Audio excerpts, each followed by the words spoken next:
What's up guys, it's Renae. Welcome to my channel, or welcome back to my channel. If you missed it, a couple weeks ago I did a video where I read negative reviews of some of my favorite books ever and I got mad. And since I'm a glutton for punishment and I want to be mad in a different way, I decided that today I was going to do the opposite and I was going to read 5-star reviews of books that I freaking hate. I don't really want to get into a lot of the reasons why I hate these books. It's just my personal taste. Some of them are going to really surprise you. Some of them you're going to vehemently disagree with, and that's okay. We all have our opinions. But I thought it'd be fun to read glowing reviews of these piles of trash. Number one, which always surprises people, and I don't know why, is Blue Bloods, the very first Blue Bloods book by Melissa de la Cruz. If you took the fangs from Twilight and the fashion from Gossip Girl, you'd get Blue Bloods. Addictive and entertaining, it's fast become my new YA book obsession and I can't get enough. Blue Bloods are no ordinary vampires. They head up rich bitch cliques, party at the swankiest clubs, and date the best of the best. They're so elite, Serena and Blair would cower in their Jimmy Choos, and as any GG fan knows, that's not an easy thing to achieve. And it goes on to go into spoilery detail about the characters and everything, and I didn't bother to screenshot the rest of the review because I don't care. Maybe it's just me. I never got into the Gossip Girl thing. I don't like it, and I didn't care for that kind of teen drama. So when you take something I really like vampires, and at that time when I would have been reading Blue Bloods, like Twilight, and then you pair it with something that I really don't like, which is like the Gossip Girl, Pretty Little Liars, scenario that I've never been interested in whatsoever, it turns me off. And then I felt like that whole book was just telling us about the backstory and how they came over on the Mayflower and they're descendants of archangels and and they're getting into clubs. I was 12. I don't want to read about people getting into clubs. I don't give a shit. That means nothing to me. Can't relate. But you know what, Jenny? I'm glad you liked it. That's all I'll say. This next one is also always very surprising for people, and it is The Bell Jar by Sylvia Plath. How do I even begin to do this book justice? Plath's discourse on mental illness is so startling bleak that it is hard not to get dragged down by the negativity this emotes. In that way, this is a mirror of duality, the protagonist Esther's, Plath's own, and the reader's emotions. That's 3, by the way. These many layers build upon each other until it becomes hard to tell where each individual's feelings starts and ends. So completely was I caught up in both Esther and Plath's inner turmoil. Their story became too my shared one. Again, maybe it's just me. I also don't read dystopian for this reason. Why in the hell, as someone with depression, do I want to read a book about someone with depression? It won't make me relate. It will just trigger me.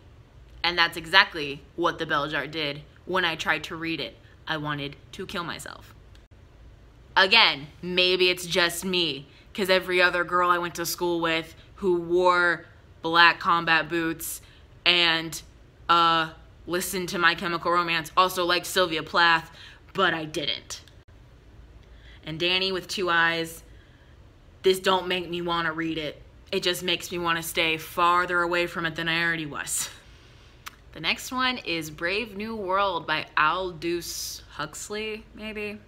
As someone who doesn't like dystopian but is a huge 1984 fan, this shouldn't surprise you, but they always seem to be put in equal duality with each other for some reason. What Orwell feared were those who would ban books. What Huxley feared was that there would be no reason to ban a book, for there would be no one who wanted to read one. Orwell feared those who would deprive us information. Huxley feared those who would give us so much that we would be reduced to passivity and egoism. Orwell feared that the truth would be concealed from us. Huxley feared the truth would be drowned in a sea of irrelevance. Orwell feared we would become a captive culture. Huxley feared we would become a trivial culture, preoccupied with some equivalent of the feelies, the orgy-porgy, and the centrifugal bumblepuppy. What the fuck did you just say? As Huxley remarked in Brave New World Revisited, the civil libertarians and nationalists who are ever on the alert to oppose tyranny fail to take into account man's almost infinite appetite for distractions. In 1984, people are controlled by inflicting pain. In Brave New World, people are controlled by inflicting pleasure. In short, Orwell feared that what we hate will ruin us. Huxley feared that what we love will ruin us. How profound. I give credit where credit is due to classics and to mainstays of certain genres, but Brave New World was boring as hell, and it did not entice me anywhere close nearly enough for me to get any of that symbolism. There are books that have done it better since. There are books that will continue to do it better, and I don't think you have to force yourself to scrub through it to get the same message when other books have done it in a more entertaining and better way, in my opinion.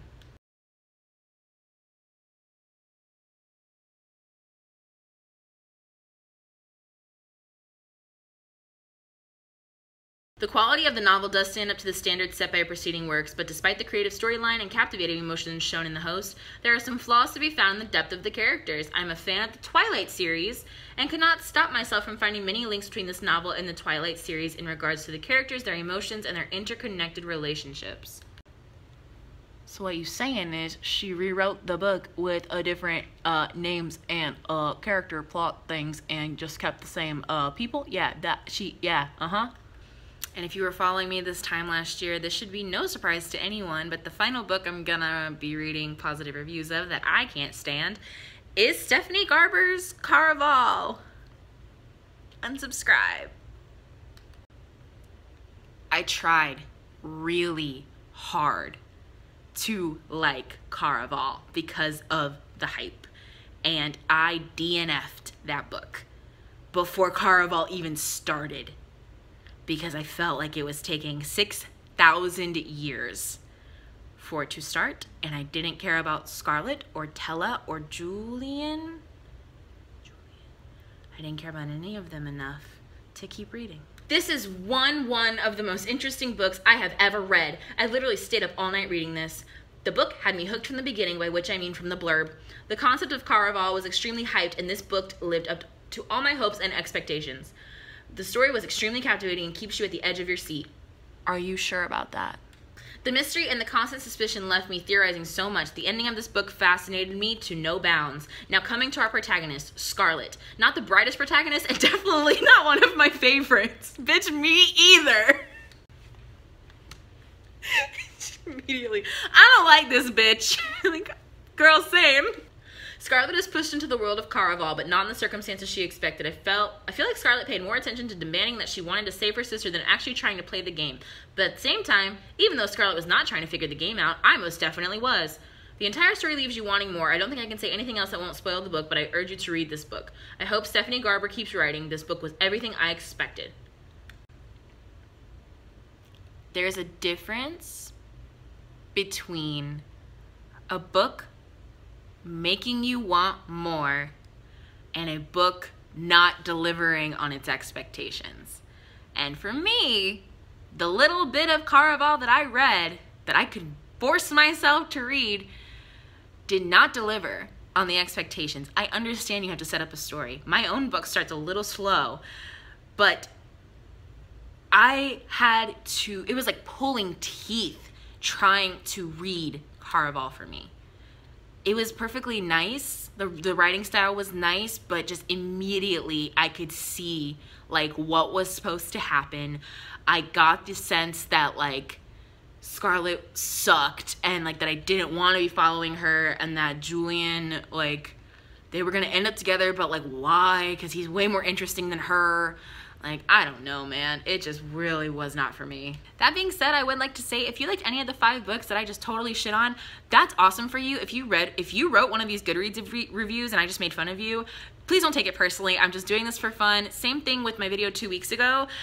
I read 1-star reviews of books that I love, and it hurt my feelings a little bit. I was like, wow, like, but taste is subjective. We all have our opinions, and I just hope you know, if you wrote one of these Goodreads reviews or you like one of the books that I'm talking about, I'm not poking fun at you. I'm just poking fun of our differing opinions and just kind of laughing about how things can be seen in such different perspectives. And with that being said, I make new videos every Saturday. I will see you guys next Saturday with something cool and funky and fresh. And why do I always say that?